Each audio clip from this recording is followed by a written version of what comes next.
નમસ્કાર, હું છું પ્રિયા અને તમે જોઈ રહ્યા છો જનતા કી જાણકારી ન્યૂઝ।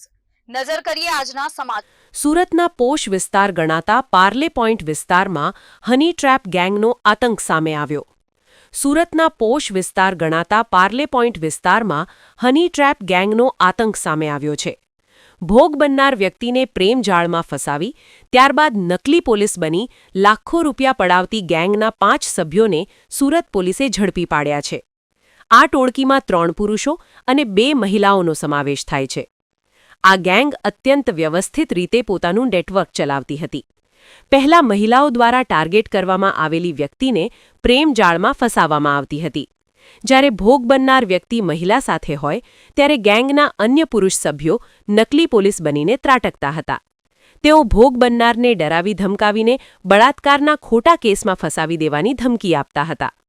તાજેતરની ઘટનામાં આ ગેંગે એક વ્યક્તિનો વાંધાજનક વિડિયો ઉતારી લીધો હતો અને તેને ઢોર માર માર્યો હતો। બદનામીના ડર અને પોલીસ કેસની બીક બતાવી આ ગેંગે ભોગ બનનાર પાસેથી 5 લાખ રૂપિયા પડાવી લીધા હતા। જો કે ભોગ બનનારે હિંમત દાખવી પોલીસનો સંપર્ક કરતા સમગ્ર મામલો સામે આવ્યો હતો। સુરત પોલીસે બાતમી અને ટેકનિકલ સર્વેલન્સના આધારે તાત્કાલિક કાર્યવાહી કરી 2 મહિલા અને 3 પુરુષોની ધરપકડ કરી છે। પોલીસ તપાસમાં બહાર આવ્યું છે કે આ ગેંગે અગાઉ પણ અન્ય લોકોને શિકાર બનાવ્યા હોઈ શકે છે। હાલમાં પોલીસ આ ટોળકીના ભૂતકાળના ગુનાહોની કડીઓ મેળવી રહી છે। રિપોર્ટર સુનિલ ગાંજાવાલા, સુરત।